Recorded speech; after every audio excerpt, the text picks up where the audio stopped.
En ek kan nie, ek vat nou maar 'n voorbeeld, ek kan nie aan Shanae se pad stap. Sy het 'n unieke pad met God. Sy moet op 'n geestelike groei. Sy moet nader aan die Here kom, sy moet God se stem hoor, want sy het ander challenges. Amen, daar kom ander goed op haar pad. En die goed wat op jou pad kom om 'n oorwinning te leef.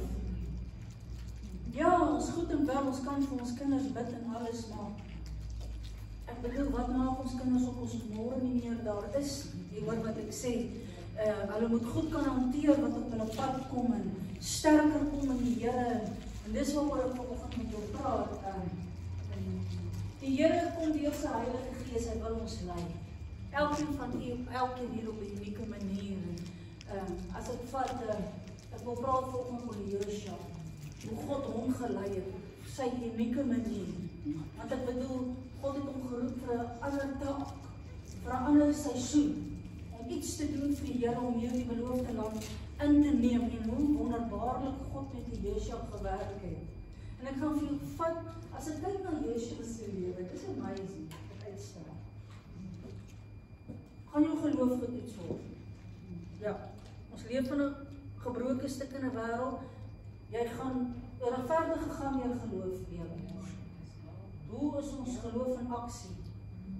En wat vir my uitstaan in Josua se lewe is die teenwoordigheid van God. Die Heilige Gees in sy lewe, en ek het laasweek met jou gepraat oor die Heilige Gees, hierdie wonderlike skat wat in erdekryk in ons lewens is. En ek gaan vir jou sê, wat God vir ons lei, wat hy vir ons rigting sal gee, deur sy Heilige Gees. Ons weet, dit was net Josua en Caleb wat geglo het, dat hulle die beloofde land in besit sal neem. En wat vir my wonderbaarlik ook uitstaan van die Josua is, hoe hy ook daai 40 jaar in die woestyn moes saam deurgaan. Ek dink dit was 'n leerskool, 'n tipe wat God hom voorberei het vir groter dinge, want op die einde van die dag het die Here Josua gebruik om die beloofde land wel in besit te neem. So amazing. 'n Woestyn, so ons gaan partykeer in 'n woestyntyd wat God vir ons wil leer, hy wil ons teach. Hy berei ons voor vir 'n volgende seisoen wat hy ons wil gebruik. Sissies, kan ek 'n amen kry? Die so diepere dieptes, amen, in God se woord. Dat Josua, ek Caleb het geglo, hy moes op hierdie woestyntyd vir 40 jaar deurgaan, 'n vormingsproses, ek dink om God se stem te hoor. Om nader aan die Here te kom, en die Here het besef, jy weet, ek kan met hierdie mannetjie werk. Ek kan iets deur hom doen. Hy luister na my stem. God se wil deur ons lewe wil hy volbring. En dit is so wonderlik dat van uitstaan hier oor Josua. Hierdie belofte gee die Here vir hom in Josua 1:6. Hy sê, wees sterk vol moed, want jy sal hierdie volk die land laat erf wat ek hulle vaders met die een beloof het om aan hulle te gee. Ja, wat 'n amazing belofte. God is getrou aan sy beloftes. Hy het belofte in 'n woord gespreek het. Hy is getrou. En hy gebruik die Josua om dit in vervulling te bring.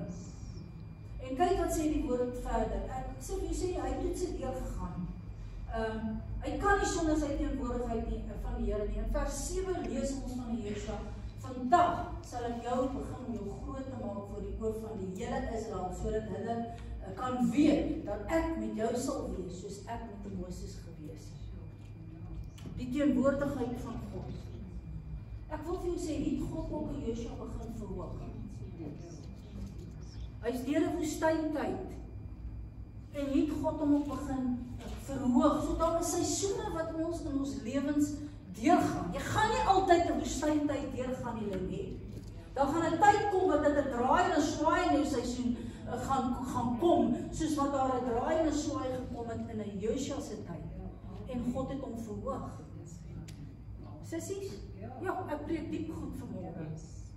Ek preek diep goed. Ek wil vir jou sê, hou vas in die Here, in dit wat hy vir ons instoor het. En hierdie wonderlike belofte, Josua 1:9, die Here het hom hierdie belofte gegee. Hy het gesê, wees sterk, wees volmoed. Wees nie bevrees of beskrik nie, want die Here jou God is met jou. Oral waar jy heen gaan. God het hom ook 'n belofte gegee oor sy teenwoordigheid. Hy het gesê, ek gaan oral met jou wees, maak nie saak waar jy gaan nie. Ek gaan voor jou uittrek, man, ek gaan jou help. Die teenwoordigheid van God. En al hierdie beloftes het in Josua se lewe in vervulling gekom. Kan ek 'n amen sê? Ons dien 'n groot God. As hy jou woord gee, as hy jou beloftes gee, gaan hy dit release. Ons elkeen stap 'n unieke pad, of jy gaan volhard en of jy in die wil van die Here gaan bly. Gaan nou op draandes kom? Ja. Om jou karakter te vorm, maar jy gaan 'n sterker en 'n beter Josua is sterker en 'n beter mens uitgekom en God kan beloftes oor sy lewe gerelease het. En alles het in vervulling gekom as ek kyk na Josua. Josua 3, die deurtog deur die Jordaan, hoe toets God sy geloof. In oomblikke besef hy geloof in aksie en die oomblik toe hy sy voet op daai water neersit, toe gee dit pad soos een wal reis dit. Mense, dit moes amazing gewees het. En hulle kan deur daai Jordaan trek. God het hom dan 'n belofte gegee, ek sal met jou en ek sal by jou wees. En ja, hy het 'n gelooftoetse deurgegaan, net soos ek en jy gelooftoetse deurgaan. En ons weet, geloof sonder werke is dood. En daarom baie keer as ons woordie van vooraf kry en sê, kom laat ons vir jou bid, die woord het geloof gebring in jou hart, dan moet jy oorgaan tot geloof in aksie. Dan wil God iets doen in ons lewens. Amen. Net soos wat hy in Josua se lewe gedoen. God is soewerein. Hy werk op soveel wyse. Hy werk op soveel maniere. Jy moet God se stem kan hoor en beweeg saam met die Heilige Gees. En ek gaan vir jou sê, seker die grootste oorwinning wat Josua behaal het, was die verwoesting van Jerigo.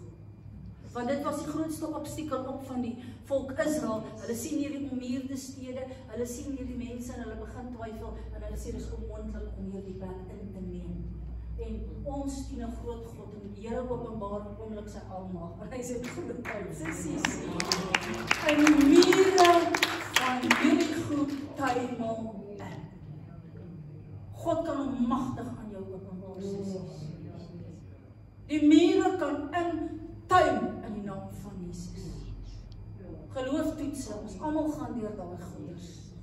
Jy soveel krag in God se woord. Ek wil vir jou sê, as ek verder gaan, beloftes wat hy in hoofstuk 1 gegee het, bring God in vervulling. Hy het gesê, elke plek waar jou voet so optrap, dit gee ek aan julle soos ek met Moses gespreek het. Hoe God 'n Josua gerig het. Hoe God hom gelei het. Beloftes gegee en alles het in vervulling gekom. God wil jou lei. Hy wil jou rig. Wat wil hy doen deur sy Gees? Sodat woord in jou lewe in vervulling kan kom. Jy gaan deur 'n seisoen wat jy dalk moet glo en vertrou, maar Here, dankie vir die grootste oorwinning in my lewe. Wat ek 'n getuie gaan wees vir die Here. En ek vat Josua ook nie 'n maklike pad deur nie. Ek bedoel, hy moes ook 'n 40 jaar deur die woestyn. Ek weet nie hoe lank is jou woestynpad nie, maar 40 jaar kan 'n bietjie lank wees. Maar die oomblik toe hy dan deur daai pad is, het God hom van oorwinning na oorwinning geneem. Amen. Geestelike groeipad, sulke vorming in jou karakter. Maar Here, een ding weet ek, U vat ons van oorwinning na oorwinning. En ja, hier is ook 'n belangrike ding wat ek wil klem lê in 'n Josua se lewe. Hy beleef ook tog maar 'n laagtepunt in sy lewe as gevolg van ongehoorsaamheid. En hoe belangrik dit is vir my om na God se stem te luister. Want jy kan blessings mis as ons nie na God se stem luister. Ongehoorsaamheid kan ons blok, want ons ken hierdie gedeelte waar die Here kom en sê, julle moet die plek, al daai voorwerpe moet heilig wees in die Here. Toe hulle die stad Ai moes gaan inneem, en wat doen Agan? Ons ken daai gedeelte. Hy gee nie ag op die stem van die Here nie, en daar is ook 'n diepere les in. Solank as wat ons na God se stem luister, ons is gehoorsaam, ons kan ons onderwerp, kan hy vir ons die oorwinning gee. Maar ongehoorsaamheid kan God hartseer maak, want hier behaal hulle 'n laagtepunt en hulle behaal nie die oorwinning oor die stad Ai nie. Ons ken daai gedeelte, hoe Josua kom en hy berou het en hulle bid tot God, hulle gooi as op hulle hoof en hulle kan nie verstaan hoekom het hulle nie hierdie oorwinning behaal nie. En dat God met hom praat. En ons weet hoe Achan en alles sy mense gestedig is op die einde van die dag. So wat 'n les ons hier uit kan leer is om na God se stem te luister. Gehoorsaam te wees aan sy stem. Ja, hy vat ons van oorwinning na oorwinning. As ek kyk na Josua se lewe en ons weet op die einde van die dag moet hy die stad Ai ingeneem. En baie keer sissies as ons kom en ons besef ons het ons behaal skielik nie die oorwinning nie, jy kan dit nie verstaan nie. Om soms die Bybel te vat en met God bemoeienis te maak en sê, Here, wat is die obstakel? Wat is ons eerste stap dan om te bely en dit deure toe te maak? Maak deure toe. En as God met ons gepraat het oor 'n saak, sissies, leer uit ons foute uit. Leer uit as God met ons praat oor iets. Moenie goed herhaal en herhaal, want ek bedoel elke keer gaan jy dan nie gaan jy 'n laagtepunt in jou lewe behaal, want God wil hê ons moet gehoorsaam wees aan sy stem. Hy's 'n heilige God. Hy wil ons vat van oorwinning na oorwinning. Hy wil ons lei deur sy Heilige Gees. My woord, ek sluit af, ons elkeen stap 'n unieke pad. Nie twee mense hierso stap dieselfde pad nie. Wees ingestem op die Heilige Gees en wees gehoorsaam aan God se stem. As hy jou belofte gee, glo, vertrou, hy gaan dit in vervulling bring in die naam van Jesus. As die Here met jou praat en sê, jy moet agter sit, jy moet vergewe, spreek vry, sit agter, want hy wil vir jou oorwinning gee. Hy wil jou vat van oorwinning na oorwinning. Ons gaan deur geloofstoetse. Ek het nodig om die teenwoordigheid van God te ervaar. Ek het nodig om God se stem te hoor. So 'n unieke pad wat Josua gestap het, en ek praat vanoggend so baie lesse en diep dinge oor Josua. God werk op verskillende maniere. En ja, hy werk met elkeen op 'n unieke manier. En hierso sit jy weer vanoggend en jy hoor weer hierdie woord en jy kry weer bevestiging dalk oor 'n saak. 'n Woord wat nie van voor af kom, of ek kan jou 'n woord gee. Dan sê ons, Here, dankie. Lei ons deur God se Heilige Gees. Ons kan nie stagneer nie, sissies. God het hoër, hy het groter dinge vir ons in store. Hoër dimensies. En jy kan net by hierdie dimensie uitkom as jy gelei word deur God se Heilige Gees. Wie sê vanoggend, lei my? Amen. Rig my. Vat beheer van my lewe. Here, praat met my waar die obstacles is. Hoekom behaal ek nie hierdie oorwinning nie? Lees jou Bybel, vat jou Bybel, God gaan met jou praat. En ons sê dankie, Here, vir dit wat U vir ons stoor. Here, ek bid vir elke sussie vanoggend in hierdie plek. Ek deel 'n wonderlike woord, unieke pad met God. Hoe Josua 'n unieke pad gestap het, hoe God met hom gewerk het. Here, kom in vrouens se lewens in. Werk met ons. Een ding weet ek, vroue, julle gaan nie altyd 'n woestynpad hê nie. Daar kom tye wat God die grootste oorwinning gaan gee. En ek wil die Here begin loof, ek wil die Here begin prys, ek wil hom aanbid. Die vyand het genoeg by ons gesteel. Here, kom ons gee ag op die stem van die Here as hy met ons praat, om deure toe te maak, om te bely. Here, ons stap 'n pad saam met U. Ons kies weer vanoggend om ons swakke hand in die sterke hand te sit en te sê, Here, hier's ons. Vat ons van oorwinning na oorwinning in Jesus naam. Amen. Dankie, Elsie.